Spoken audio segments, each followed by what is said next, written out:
Hi అండి, నమస్తే. Welcome to me ఇంటి వంట బై లక్ష్మి. మీ ఇంటి వంటలో ఈ రోజు ప్రసాదం తీపి పొంగల్ని చేసి చూపిస్తున్నాను. ఈ తీపి పొంగల్ని ప్రసాదం లానే కాదండి, ఎప్పుడన్నా స్వీట్ తినాలనుకున్నప్పుడు కూడా చేసుకొని తినచ్చు. చాలా కమ్మగా ఉంటుంది. తప్పకుండా ట్రై చేయండి. చాలా తక్కువ టైంలోనే ప్రిపేర్ చేసుకోవచ్చు. మీకు ఈ వీడియో నచ్చినట్లయితే తప్పకుండా ఒక లైక్ కూడా చేయండి. అలాగే కొత్తగా చూస్తుంటే సబ్స్క్రైబ్ చేసుకోవడం అసలు మర్చిపోకండి. మీ ఫ్రెండ్స్ కి రిలేటివ్స్ కూడా షేర్ చేయండి. లేట్ చేయకుండా వీడియోలోకి వెళ్ళిపోదాము. ఈ ప్రసాదం తీపి పొంగల్ని ప్రిపేర్ చేసుకోవడం కోసం ఒక బౌల్లో 3/4 కప్పు బియ్యాన్ని, అలాగే 1/2 కప్పు పెసరపప్పుని దోరగా వేయించేసుకొని వేసుకుంటున్నాను. అలాగే పచ్చిగా కూడా వేసుకోవచ్చు. నేనైతే కొద్దిగా వేయించుకొని 2 సార్లు కడిగేసుకుంటున్నాను. ఇలా కడిగేసుకున్న తర్వాత ఈ బియ్యాన్ని మనము కుక్కర్లో అయినా వేసి ఉడికించుకోవచ్చు. కుక్కర్లో అయితే మనము నీళ్లు తక్కువ వేసుకోవాలి. ఇక్కడ మనం 2 కలిపి 1 కప్పు అయింది కదా, నీళ్లు వేసుకునేటప్పుడు 3 కప్పులు వేసుకుని కుక్కర్లో పెట్టేసుకోవచ్చు. నేనైతే ఇక్కడ కడాయిలో వేసుకుని ఉడికించుకుంటున్నాను కాబట్టి 4 కప్పుల నీళ్లు వేసుకుంటున్నాను. మూత పెట్టేసి 30 నిమిషాలు నాననివ్వాలి.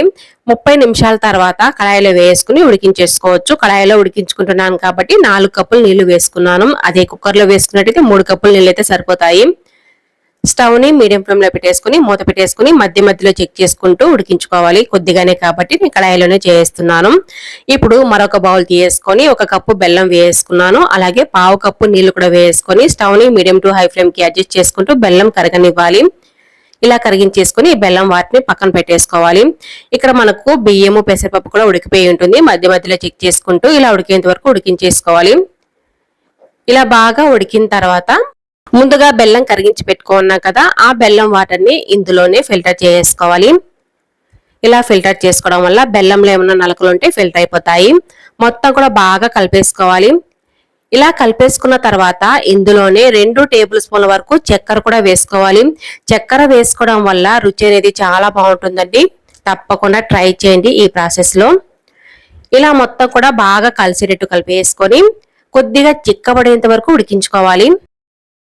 కొద్దిగా దగ్గర పడేంత వరకు స్టవ్ ని లో టు మీడియం ఫ్లేమ్ కి అడ్జస్ట్ చేసుకుంటూ మధ్య మధ్యలో చెక్ చేసుకుంటూ కలుపుకుంటూ ఉండాలి.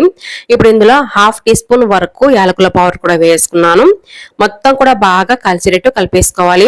ఇప్పుడు ఈ కడాయిని మరొక స్టవ్ మీద పెట్టేసుకొని మరొక పోపు వేసుకునే కడాయి తీసుకొని అందులో 3 నుంచి 4 టేబుల్ స్పూన్ వరకు నెయ్యి వేసేసుకుని నెయ్యి కరిగిన తర్వాత ఎండు కొబ్బరి ముక్కలు వేసుకున్నాను. అలాగే కొద్దిగా జీడిపప్పు కూడా వేసుకొని ఇవి దోరగా వేయించుకున్న తర్వాత ఎండు ద్రాక్ష కూడా వేసుకొని ఎండు ద్రాక్ష బెలూన్స్ లాగా ఉబ్బేంత వరకు వేయించేసుకోవాలి.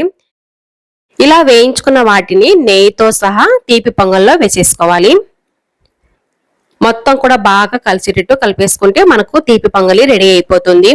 ఈ తీపి పొంగలి చల్లారిన తర్వాత కూడా ఎక్కువ గట్టి పడకుండా చాలా బాగుంటుందండి. తప్పకుండా ట్రై చేయండి. చల్లారిన తర్వాత కొద్దిగా గట్టి పడుతుంది, మరి గట్టిగా అయితే అయిపోదండి. చాలా బాగుంటుంది. వీడియోలో చెప్పిన ప్రాసెస్ లోనే ప్రిపేర్ చేసుకున్నారంటే మీకు నచ్చినట్లయితే ఒక చిటికెడంతా పచ్చకర్పూరాన్ని నలిపి కూడా వేసుకోవచ్చు. మరి ఎక్కువ వేసుకోకూడదు. కొంతమందికి పచ్చకర్పూరం ఫ్లేవర్ నచ్చదు కాబట్టి నేను వేయలేదు. మొత్తం కూడా బాగా కలిసినట్టు కలిపేసుకున్న తర్వాత స్టవ్ ఆఫ్ చేసుకుంటే మనకు తీపి పొంగలి రెడీ అయిపోతుంది. అంతేనండి, చాలా సింపుల్ గా తీపి పొంగల్ని ఇంట్లోనే ప్రిపేర్ చేసుకున్నాం కదా. మీరు కూడా మీ ఇంట్లో ట్రై చేసి మీకు ఎలా వచ్చిందో కామెంట్ రూపంలో చెప్పడం మాత్రం అస్సలు మర్చిపోకండి.